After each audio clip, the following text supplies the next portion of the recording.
স্নেহে দ্বাদশ শ্রেণী ছাত্রছাত্রীরা, তোমাদের জন্য আবার আজকে নিয়ে আসলাম তোমাদের সংস্কৃতের পাঠ্য বিষয় কর্মযোগের পাঠ্যাংশ বা কর্মযোগের পাঠ্য বিষয়। কর্মযোগের আজকে পাঠ্য বিষয়ের দ্বিতীয় পর্ব। এই দ্বিতীয় পর্বে আজকে আমরা আরও কিছুটা অংশ তোমাদের সাথে পাঠ করব। তোমাদের পাঠ্যে যে চতুর্থ শ্লোক আছে, সেই চতুর্থ শ্লোকটাই আজকে আমাদের প্রথম পাঠ্যের বিষয়। দেখে নাও, যেটা মার্ক করলাম এই অংশটা আগে উচ্চারণ করো। স্ক্রিনে চোখ রাখো, চোখ রেখে উচ্চারণ করো।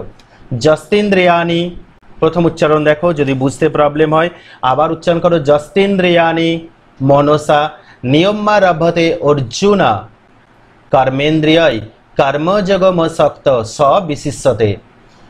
যস্তিন্দ্রিয়ানি, য যুক্ত তু যুক্ত ইন্দ্রিয়ানি, যস্তিন্দ্রিয়ানি কিন্তু যিনি ইন্দ্রিয়গুলিকে মনসা মনের দ্বারা সংযত করে নিয়ম্মা রভতে অর্জুন, নিয়ম্মা রভতে অর্জুন মনের দ্বারা মনে মনে নিয়ম্মা সংযত করে অর্জুন হে অর্জুন, কর্মেন্দ্রিয় পঞ্চ কর্মেন্দ্রিয়ের দ্বারাই কর্মযোগ মসক্ত অনাসক্ত হয়ে কর্মযোগ যিনি করেন স বিশিষ্যতে তিনি শ্রেষ্ঠত্ব লাভ করেন। যস্তেন্দ্রিয়ানি মনসা নিয়ম্মা রভতে অর্জুন কর্মেন্দ্রিয় কর্মযোগ মসক্ত সবিশিষ্যতে। হে অর্জুন, যিনি ইন্দ্রিয়গুলিকে মনের দ্বারা সংযত করে নিরাসক্ত হয়ে কর্মেন্দ্রিয়গুলির দ্বারা কর্মযোগ করেন, কর্মানুষ্ঠান করেন, তিনি শ্রেষ্ঠ। দেখো, এই অংশে তোমাদের কিছু বিষয় জানা উচিত। কিরকম না, ইন্দ্রিয়ানি অর্থাৎ চক্ষু, কর্ণ, নাসিকা, জিহ্বা ও ত্বক হচ্ছে ইন্দ্রিয়। এই ইন্দ্রিয়গুলি অবশ্যই কর্ম করে, তবে এদের দ্বারা যে জ্ঞান উৎপন্ন হয় তাতে মনের সাহায্য লাগে। গীতা বলছে যে এই সব ইন্দ্রিয়গুলিকে মনের দ্বারা নিয়ন্ত্রিত করে কর্ম করতে হবে। মনের দ্বারা নিয়ন্ত্রণ মানে ইন্দ্রিয়গুলিকে ঈশ্বর পরায়ণ করা। যিনি প্রকৃত যোগী তার প্রত্যেক চিন্তা ও কার্য, শরীর ও মনের প্রত্যেক ক্রিয়ায় হয় ভগবানের অনুসরণ। তার দেহ প্রাণ মনকে অবলম্বন করে ভগবৎ শক্তি তার সর্বকর্ম সম্পাদন করে, তাই সেসব অব্যর্থ অপরাজয় হয়। কিন্তু একবারই এই পরম সিদ্ধ অবস্থা লাভ করা যায় না। প্রকৃত সংযম বাইরের ইন্দ্রিয়ের দ্বারা কোনো কর্ম না করার উপর নির্ভর করে না। ভিতরে মনকে সংযত করার অভ্যাসই প্রকৃত সংযম শিক্ষা। কর্মেন্দ্রিয়গুলি কর্মের জন্যই সৃষ্টি হয়েছে, কর্ম করাই তাদের স্বভাব। অতএব কর্মবিমুখ না হয়ে মানুষকে কর্ম করতে হবে। যিনি অনাসক্ত হয়ে কর্ম করেন সেই কর্মযোগী শ্রেষ্ঠ। কর্মত্যাগী সন্ন্যাসী বা বাহ্যিক কর্ম ত্যাগ করে মনে মনে ইন্দ্রিয়ের উপভোগ্য বিষয়গুলি নিয়ে যিনি চিন্তা করেন তিনি ব্যর্থাচারী, বা সেই ব্যর্থাচারী কখনো শ্রেষ্ঠ নয়। তাই গীতা বলছে সবিশিষ্যতে, অর্থাৎ তিনি শ্রেষ্ঠত্ব লাভ করেন। সবিশিষ্যতে, সে বিশিষ্ট হয় মানে সে শ্রেষ্ঠ হয়। মনের দ্বারা জ্ঞানেন্দ্রিয়গুলিকে সংযত করে অনাসক্ত কর্মেন্দ্রিয়ের দ্বারা যে কর্ম করে সেই শ্রেষ্ঠ।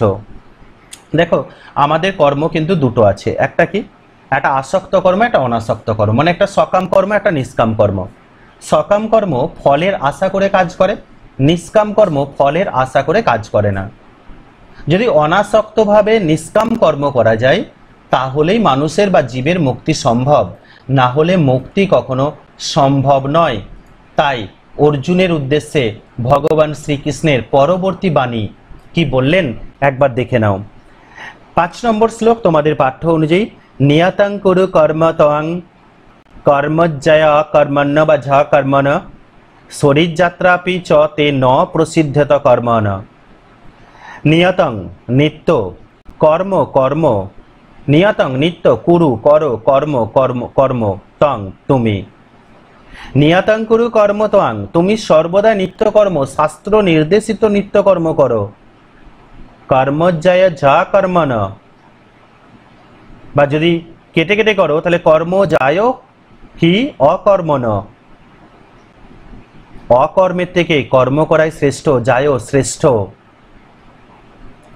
শরীর যাত্রাপি, শরীর যাত্রাও, চ তে এবং তোমার, ন প্রসিদ্ধত অকর্মণ্য, কর্ম না করলে নির্বাহিত হবে না।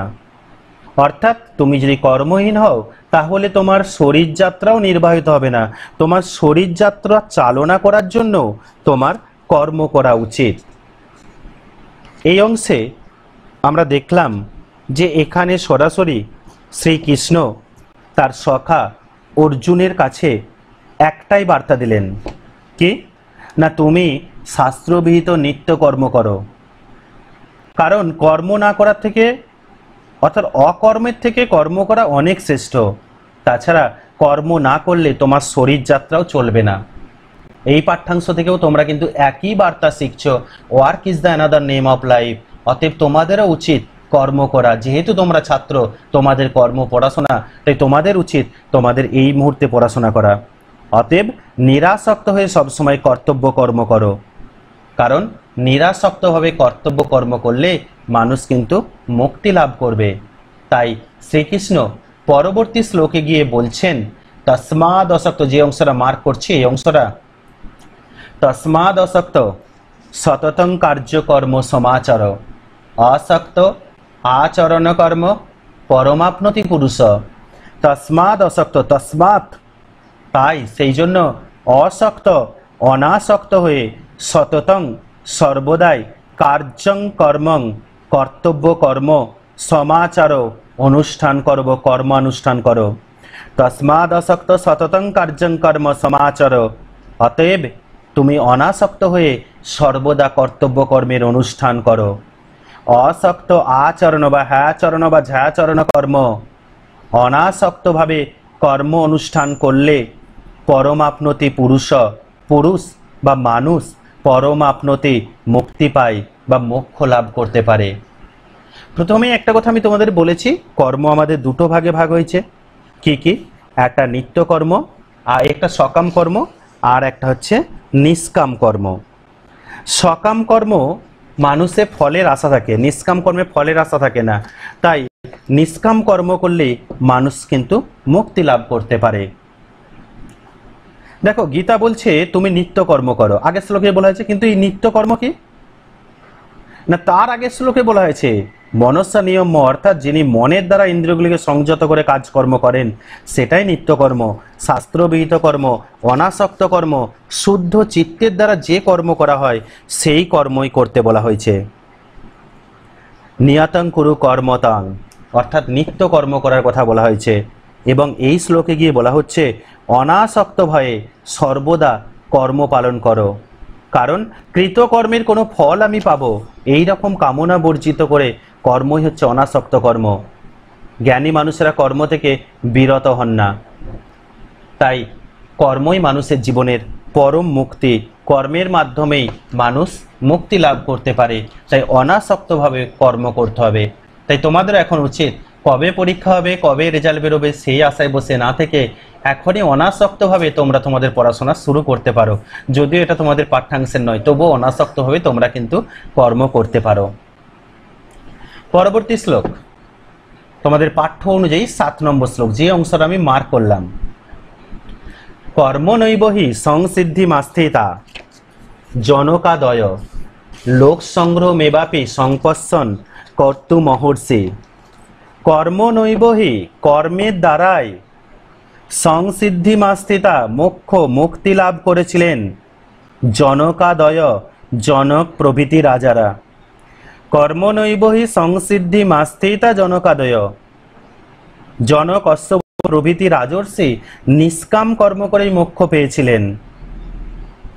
লোক সংগ্রহ মেবাপি, লোক কল্যাণের দিকেই সংপස්සন দৃষ্টি দিয়ে লক্ষ্য রেখে কর্তুম অহর্ষি কর্তব্য করা, কর্ম করা কর্তব্য। লোক সংগ্রহ মেবাপি সংপස්සন কর্তুম অহর্ষি, সুতরাং লোক সংগ্রহ লোক কল্যাণের জন্য তোমার নিষ্কাম কর্ম করা উচিত। তোমাদের নিষ্কাম কর্মের মধ্য দিয়ে মুক্তি লাভ করা সম্ভব। লোক সংগ্রহ না মানুষকে সৎকর্মে ফেরানো এবং শাস্ত্র সম্পন্ন কর্মে প্রাণিত করাই হলো লোক সংগ্রহ। অর্থাৎ এখানে ভগবান শ্রীকৃষ্ণ তিনি তার সখা অর্জুনের উদ্দেশ্যে একটা কথা বললেন যে সংসিদ্ধি শব্দের অর্থ চরম মুক্তি। ভগবান বলছেন কর্মযোগের দ্বারাই এই চরম মুক্তি লাভ করা যায়। কর্ম ছাড়া মুক্তি লাভ করা সম্ভব নয়। কাজে কর্মের মধ্য দিয়ে, কর্তব্য কর্ম পালনের মধ্য দিয়ে মানুষের মুক্তি লাভ করা সম্ভব। যেহেতু জনক প্রভৃতি রাজারা কর্মের দ্বারাই পূর্ণ সিদ্ধি লাভ করেছিলেন, তাই মানুষের বিপথগামী প্রবৃত্তিকে বাধা দেওয়ার দিকে দৃষ্টি রেখে অর্জুনের কর্তব্য করা উচিত। আজকের এপিসোড এখানেই শেষ করব। আজকের এপিসোড যদি তোমাদের ভালো লাগে তাহলে লাইক, কমেন্ট এবং শেয়ার করো। আর যারা আজকে আমাদের চ্যানেলে এসেছো অবশ্যই চ্যানেলটি সাবস্ক্রাইব করে পাশের বেল আইকনটি ক্লিক করো, যাতে পরবর্তী সময়ে পরবর্তী ক্লাস খুব তাড়াতাড়ি তোমার আয়ত্তে চলে আসে। সকলে ভালো থেকো এবং সকলকে ভালো রেখো।